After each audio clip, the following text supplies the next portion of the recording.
All right, chapter 14 today, driving in city traffic. The first one is titled Adjusting to City Traffic, page 276. Traffic complexity. So driving in heavy, fast-moving city traffic is different and more challenging, obviously, than where we live here in a rural area. Traffic density is the number of vehicles you meet per square mile or per mile. It is heavier in cities, and city hazards can quickly block your path of travel. If you cannot increase the distance between your vehicle and a hazard, you must change your lane position, slow down, or stop to give yourself time to solve the conflict. Using the IPD process, aggressive drivers who are cut off or being followed too closely may become so angry that they try to retaliate in some way. This kind of violent behavior or road rage is a criminal offense.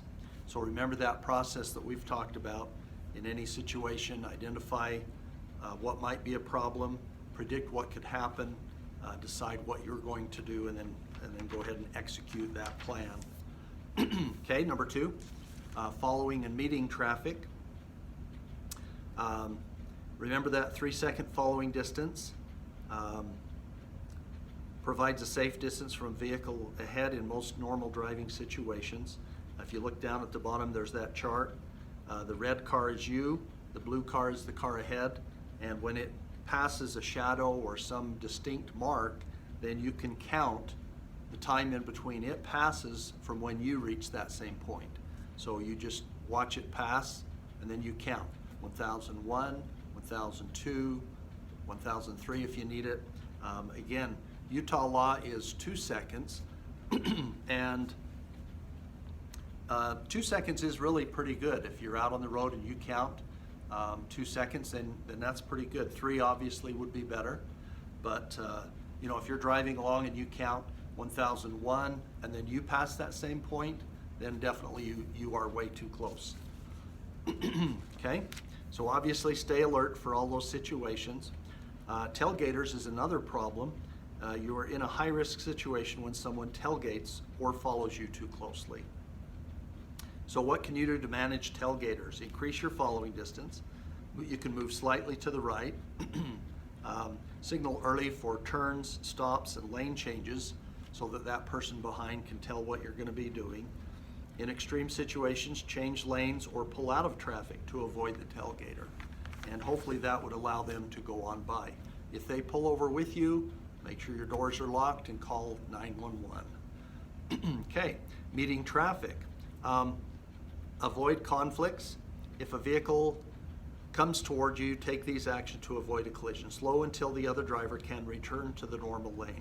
So this is in a situation if you're on two-way traffic and somebody is passing a car and you're driving along and you can see that car coming towards you, and let me tell you, that distance closes very quickly.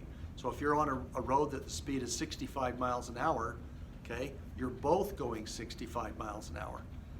So the combined speed is 130 miles an hour. So you're going to close very quickly. So when you're doing the passing, make sure you have plenty of room.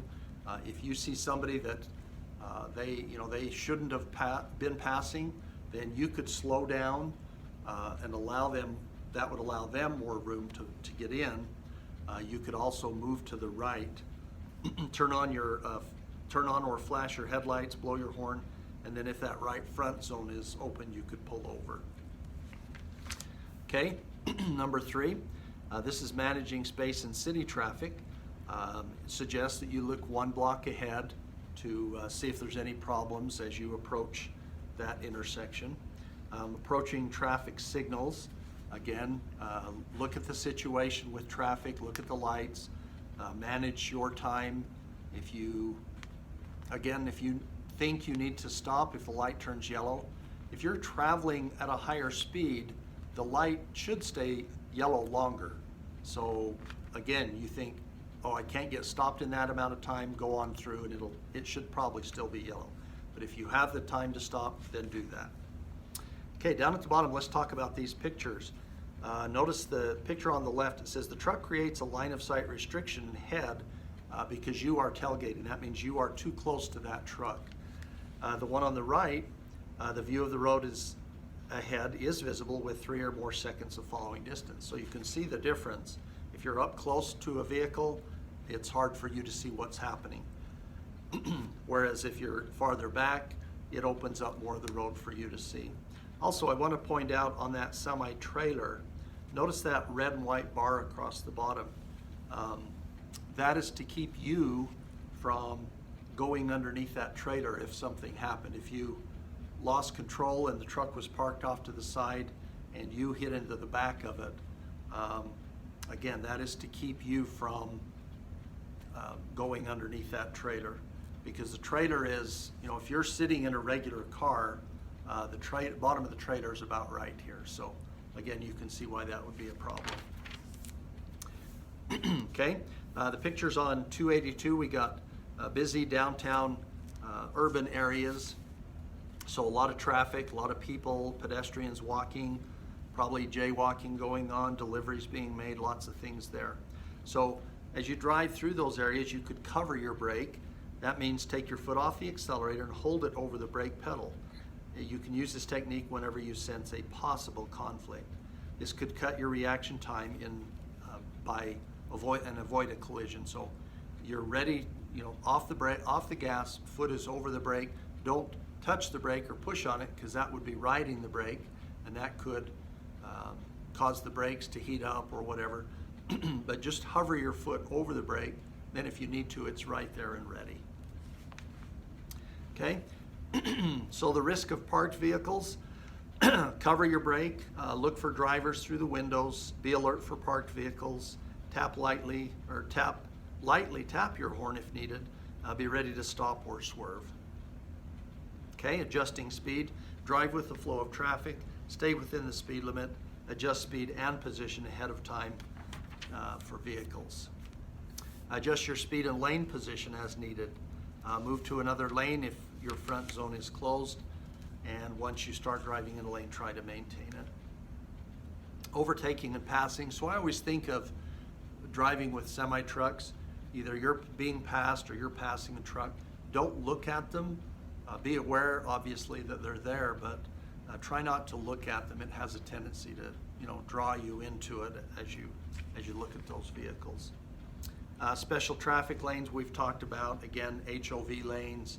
I know now in downtown Provo, they have special lanes in the middle that are just for buses. So, okay. Number 4, special city situations. So driving on two-way streets, okay. Again, traffic's going in opposite directions. You might have an uncontrolled area or a blind intersection. Uncontrolled means there's no stop signs or lights or anything like that. Driving on one-way streets. So it says look to see if a one-way sign is posted or if all moving traffic and parked vehicles point in the same direction. So the picture down at the bottom, you can see the sign that says one-way traffic, and then if you notice the cars parked on both sides of the road, they're all facing the same direction. So that's a good indicator that that's a one-way street. So the pictures on 287, you can see entering a one-way street. So you're to the far right side and you turn and you can enter that one-way street. Down at the bottom, going left, you can see they're moving all the way to the left because, again, that's a one-way street. But then make sure that as you enter, you get in the appropriate lane. So the first lane that the yellow car could be into would be the left lane of traffic moving in the direction they are going. Excuse me. Unexpected situations or crowded streets. So again, this is why looking a block ahead, covering the brake to help you avoid some of those situations. So in the announcement, I'll tell you what the assignment is, and this is chapter 14. So you'll watch this video on Wednesday. We'll have this test on Friday. Again, this would be closed book. I appreciate those of you that are doing them closed book. I know some of you are not because you continually get high scores, and again, that doesn't allow me to drop the score for those that are doing it honestly. So it's an integrity issue. You know, will you, on your own, do this test closed book? And that's up to you. So I would prefer it, and again, I appreciate those of you that are doing that. So thank you.